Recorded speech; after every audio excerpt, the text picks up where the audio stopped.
Hello friends, welcome to my channel MKDIO tailoring. இன்றைக்கி நம்ம வீடியோவில் நம்ம வந்து பிகினர்ஸ்க்கான கோர்ஸ் தான் நம்ம வந்து போட்டிருக்கோம். ஸோ பிகினர்ஸ்லாம் வந்து இதை எப்படி ப்ராக்டிஸ் பண்ணுறது அப்படின்றதுக்காக தான் ஒரு சின்னதாக ஒரு வீடியோ. இது வந்து பார்த்திங்கன்னா ஒயிட் கலர் பாப்ளின் கிளாத். இதோட ப்ரைஸ் வந்து ஒவ்வொரு இதுக்கும் குவாலிட்டிக்கும் ஏற்ற மாதிரி வேரி ஆகும். இதோட ரேட் பார்த்திங்கன்னா 70 to 60லேருந்தே இருக்குது. 60 to 100 ருபீஸ் வரைக்கும் உங்களுக்கு கிடைக்கிது. குவாலிட்டி அந்த அளவுக்கு உங்களுக்கு இருக்கும். கொஞ்சம் கம்மியானதுன்னா உங்களுக்கு ஹோல்ஸ் கொஞ்சம் அதிகமாக விழுற மாதிரி இருக்கும். கொஞ்சம் குவாலிட்டி கிரேடாக வாங்கினீங்கன்னா உங்களுக்கு அந்த ஹோல்ஸ்லாம் வந்து அதிகமாக விழாது. நல்லா வந்து திக்னஸாக இருக்கும் உங்களுக்கு. ஸோ இந்த பாப்ளின் கிளாத் மட்டும் நீங்கள் ப்ராக்டிஸ் பண்ணுறதுக்கு யூஸ் பண்ணுங்கள். அப்போ தான் வந்து உங்களுக்கு ஸ்டிச்சஸ்லாம் வந்து அழகாக வரும், ஸ்மூத்தாக வரும். ஓகே, இதில் வந்து நீங்கள் இப்போ ஒரு 2 மீட்டர் வந்து நீங்கள் ப்ராக்டிஸ் பண்ணுறதுக்காக வாங்கி வச்சுக்கோங்க. இதை வந்து எப்படி நம்ம இப்போ ஃப்ரேமில் ஃபிட் பண்ணுறதுன்னு பார்க்கலாம்.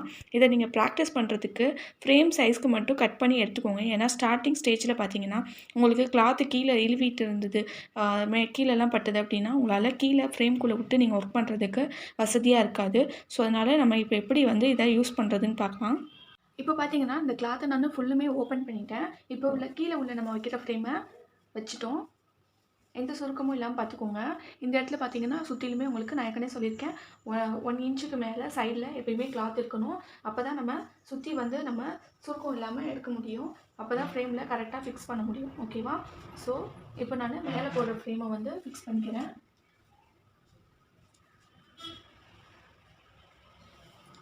இப்போது நான் ஃபிட் பண்ணிட்டேன். இப்போ பார்த்தீங்கன்னா 360 டிகிரியில், அதாவது கீழே இருந்து நம்ம எந்த இடத்துல ஃபஸ்ட்டு ஸ்டார்ட் பண்ணுறோமோ அந்த இடத்துல இருந்து இப்படி சுற்றி டைட் பண்ணிகிட்டே வரணும்.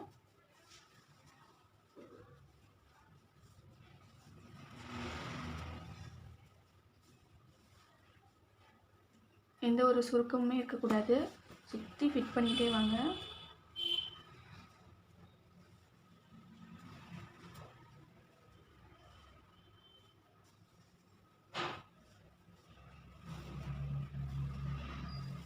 இப்போயே ஓரளவு கிளாத்து நல்லா வந்து ஃபிட் ஆகிருக்கு. இருந்தாலும் லாஸ்ட் எண்டிங் வரைக்கும் நல்லா பிடிச்சி இழுத்துடுங்க. இப்படி ரொட்டேஷனாக தான் நீங்கள் வந்து சுற்றணும். இப்படி ஒரு சைடு இந்த சைடு பிடிச்சி இழுக்க, ஒரு சைடு இந்த சைடு பிடிச்சி இழுக்க, அப்படி பண்ணிங்கன்னா உங்களுக்கு கிளாத் வந்து ஃப்ரேமை விட்டு கலண்டுட்டு தான் வருமே ஒழிய உங்களுக்கு வந்து டைட் ஆகாது. ஸோ இந்த மாதிரி எந்த இடத்துல ஆரம்பிக்கிறோமோ அந்த இடத்துலையே திருப்பி வந்து நம்ம முடிச்சிடணும். கரெக்டாக இந்த இடத்துல ஆரம்பிச்சுட்டு லாஸ்ட்டு எண்டிங்கும் அதே இடத்துலையே வந்து நீங்கள் முடிச்சிட்டிங்கன்னா உங்களுக்கு பர்ஃபெக்டாக இருக்கும். இந்த இடத்துல வந்து பார்த்திங்கன்னா கண்டிப்பாக இந்த இடத்துல உங்களுக்கு அதிகமாக லூஸ் விழும். ஸோ நல்லா வைக்கும்போதே கிளாத்தை வைக்கும்போதே நல்லா டைட்டாக ஃபிட் பண்ணிவிட்டு நல்லா வந்து ஸ்க்ரூவை டைட் பண்ணிவிடுங்க. இப்போ பார்த்திங்கன்னா எனக்கு ஒரு சவுண்ட் கேட்குது பார்த்தீங்களா, டப் டப்னு. இந்த சவுண்ட் வந்து கேட்கணும். அப்போ தான் வந்து உங்களால் கிளாத்தில் ஈஸியாக ஒர்க் பண்ண முடியும். ஓகே, இப்போ உங்களுக்கு இந்தளவு கிளாத் போதும். மிச்சம் இருக்கிறத வந்து நம்ம கட் பண்ணி எடுத்துக்கலாம். கட் பண்ணி எடுக்கும்போதும் இங்கேருந்து நீங்கள் ஒரு 2 to 1லேருந்து 2 இன்ச் வரைக்கும் நீங்கள் இந்த இடத்துல விட்டுட்டு தான் கட் பண்ணணும். மோஸ்ட்லி 2 இன்ச் விட்டுக்கோங்க, அப்போ தான் வந்து நல்லாயிருக்கும். ஸோ 2 இன்ச் நான் இங்கே விட்டுட்டு இதை வந்து கட் பண்ணிக்க போகிறேன் இந்த கிளாத்தை. அப்புறமா நீங்கள் வந்து இதில் ப்ராக்டிஸ் பண்ணுங்கள். இப்போது இந்த மாதிரி பின் எடுத்துக்கோங்க.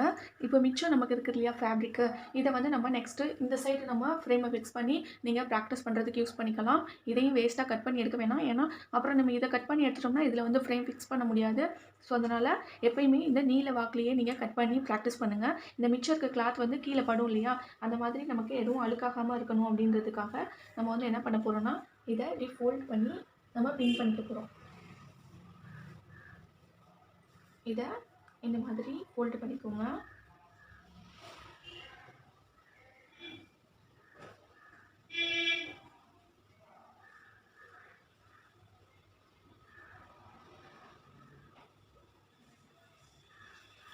இப்போது நீங்கள் ப்ராக்டிஸ் பண்ணுறது பார்த்தீங்கன்னா இந்த சைடில் நீங்கள் ப்ராக்டிஸ் பண்ணிக்கலாம். இல்லை நீங்கள் வந்து இதை வந்து கீழே தொங்க விட போகிறீங்க அப்படின்னா இதை வந்து இந்த மாதிரி ஃப்ரேம் மேலே வைக்காமல் அண்டரில் இப்படி வர மாதிரி இப்படி வச்சு நீங்கள் பின் பண்ணிவிட்டு ஸ்டாண்டில் ஃபிக்ஸ் பண்ணுங்கள். இல்லை இதுவுமே உங்களுக்கு டிஸ்டர்பன்ஸாக இருக்கும் அப்படின்னு நினச்சிங்கன்னா இந்த இடத்துல வச்சு நீங்கள் பின் பண்ணிவிடுங்க. பின் பண்ணிவிட்டு நீங்கள் ஒர்க் பண்ணுற சைடு அந்த சைடு வந்து ப்ராக்டிஸ் பண்ணுங்கள். ஓகேவா? இதுதான் உங்களுக்கு ஈஸியாக இருக்கும். ஏன்னா கீழே வந்து கிளாத்து பட்டது அப்படின்னா கொஞ்சம் உங்களுக்கு அன்கம்ஃபர்டபுளாக இருக்கும். ஸோ அதனால் எப்பயுமே வந்து இந்த மாதிரி ஃப்ரேம் மேலேயே கூட நீங்கள் ஃபிக்ஸ் பண்ணிக்கிறது தான் நல்லது.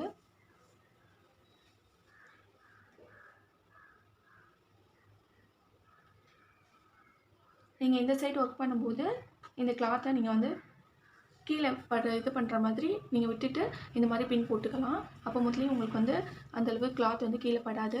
இப்போ நீங்கள் இதை ஸ்டாண்டில் ஃபிக்ஸ் பண்ணிவிட்டு இந்த ஏரியாவில் ஃபுல்லுமே நீங்கள் ஒர்க் பண்ணிக்கலாம்.